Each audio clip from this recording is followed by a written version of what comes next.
106 steps. It's 80 feet high. It was actually built between 1855 and 1859 by a stonemason, a Scottish stonemason by the name of John Brown. Completed in 1859 with a grand opening on April the 1st. It goes down to about 2 foot wide walls at the top, and you'll notice that it's a cone shape. And it's a cone shape by design. That's the most stable structure which will withstand the power of great west winds that come across from Michigan. These particular lighthouses, and there's a series of them across the Bruce Peninsula, Port Clark, there's Carden, there's here, there's up around Fort Lamoureux, and some into Georgia Bay as well. They're called imperial towers by the very nature of their design, and they're built to be able to be stable and withstand the power of the particular the west wind coming across Lake Michigan.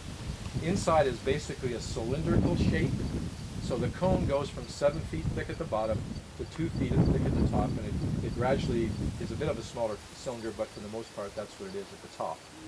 There is lightning rods you can see on either side because it does get hit by lightning. I wouldn't want to be up there when that happens. So let me take you inside, and you can have, we'll start to talk a little bit about that, and then we'll head up. The windows, the walls are actually 7 feet thick. The incredible thing about it is the stonemasons themselves, they brought these rocks in raw form, and then they would have, you can see all the chisel marks, they literally would have hand chiseled all of these to shape them. The base of the building, the foundation battery, the light was always lit by coal oil or whale oil for almost 100 years. Okay. And it's actually permeated because it's limestone right into the rock. It's right gone into the rock. Yeah. Sure, So when I first open the door, when I come up, it's a lot stronger. But those who can remember coal oil and kerosene, so be cautious. So he had many jobs, not just lighting the lantern, but he took care of the land. He actually did a lot of rescuing.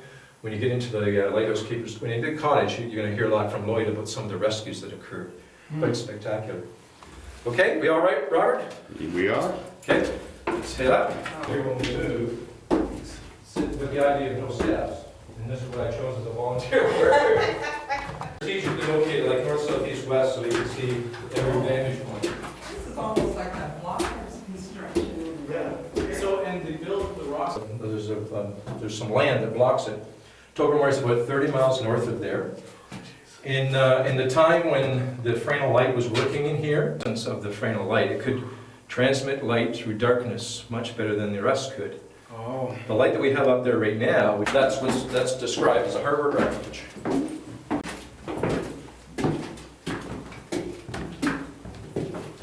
Mating pairs that actually come to this island, and they're protected. And a lot of them are, and there's some black cormorants out there. That's the only ones that are left on the island right now. Those look like cormorants to me, yeah. Yeah. So the cormorants are, they're actually the docks in the May. It's unbelievable. I experienced this for my first time this spring. Is you can hardly hear with the din of these seagulls particularly.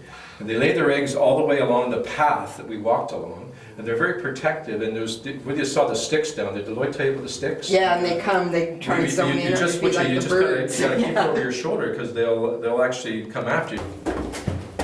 Boy, that light keeper after me. He can be a nimble lad, sure. He would.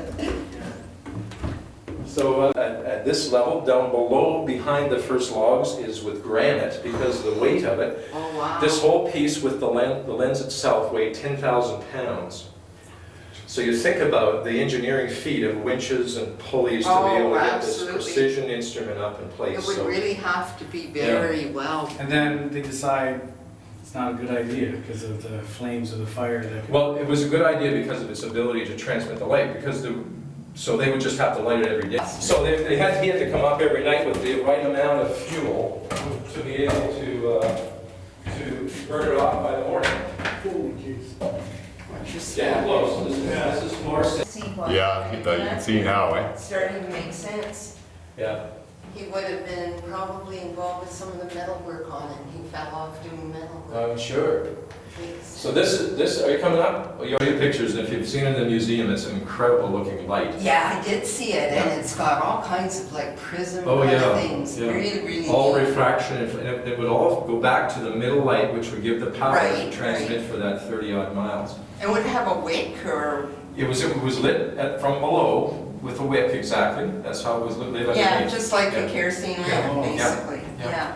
You notice these little finials all the way around, except for here. Why do you think it's not there? Your head. Yeah. Yeah. We suspect that the lighthouse keeper probably hit his head. One of them, or some of them, hit them Banged way it too many off. times, so they decided it was time to Wow. get rid of it. You actually You had to keep clean the doing windows, so he had it. to go out there, and you'll see how treacherous it looks. So I'm going to get you to go up. So go ahead, Jen. Watch your. Let me tell you a little bit about while we're up here, just as you glance around, just sort of listen to some of it. This island is currently about 65 acres in size. And in 1986, were you guys familiar with the area in 1986? I know there was a big storm. If not you. I was born in '73. There was a storm. There was lots of storms back in the area. The water level was also high. The Great Lakes was like about 5 feet high. Currently 65. Oh, wow. It was down to 10 acres. But of course, the lighthouse was built on the highest point of the land, so obviously it was still protected. But that was a real challenge back in those days. The water levels in the Great Lakes are actually down quite a bit. This is a glacial moraine, which is the structure of the land. It was formed here in the Ice Age, and its structure has remained relatively the same. The beach, which is down by Jerry's Fries, anyone would know that. There's what's called the long dock, and if you look closely, you can see the different color in the water. Oh, absolutely. That's where the docks were actually there.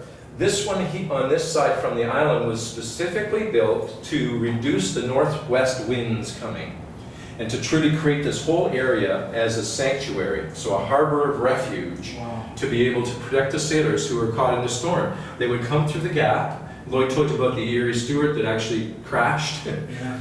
But they would come through the gap and they would stay in here and rest in the store on the leeward side of the island to the shoreline. And it was like a promenade. In fact, there was lifeguard stations there. There was diving boards. It was about 12 or 14 feet wide. And it was used social memorial. Some of it was shipped down into Toronto, or some was onto ships and taken elsewhere in the Great Lakes. So this whole area is considered the harbor of refuge. Harbor of Refuge, yes. It was named that back in the 50s when they had that actual like boardwalk protection rock wall. Yeah, And that was exactly. built in the 1850s, right? It was built, yeah. 1850s. Actually, it was back. It was turn of the century. It was one of the beginning things because that was one of the purposes was to create this I environment. keep thinking 1950s because that's Yeah. hard for my mind to It's accept. 150 Well, years. wasn't it like it was a big public works thing by the? Yep, really calm and beautiful on the leeward side. There's the Fresnel lens, if you remember seeing Oh, it. I did. Oh, yeah. It was just fast. So that was the one that was It here. was filled this whole area. And that's the one at the Bruce County Museum now? Yeah, so Yeah. the one at the Bruce County Museum actually is not the one that was in here, but it's very here. But it is it's something It's like. it's very close to it. That one is like 12 feet tall, the one in here was 9 feet tall. Okay, let me say this because Bruce County Museum will thank me for this guy if I just beg, Yeah. to say something about them. Yeah.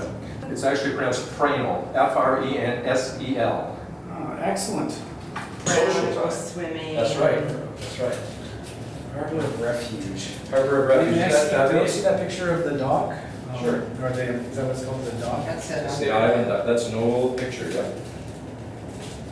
Area, as I said, no industrial safety go back So in those the days. water-based, what is it, the coal oil? So the whale oil Mhm. in the evening. How did you say that? And just say that and then it would condense on there and then leak out of these really cool. Troughs, and then the water would flow down the troughs and out into the lion's heads, which are located at each of the pillars around the whole center of the lighthouse. What a lovely touch that was. Yeah, That is wonderful. yeah. It's actually not supposed to be on the island. It's a bird sanctuary. Yeah, I read that actually somewhere. So you need to follow my instructions coming down. Turn around, walk down, watch your back on it, and we need to make our way down so Lloyd can get you to Right. to the Then we go backwards, right?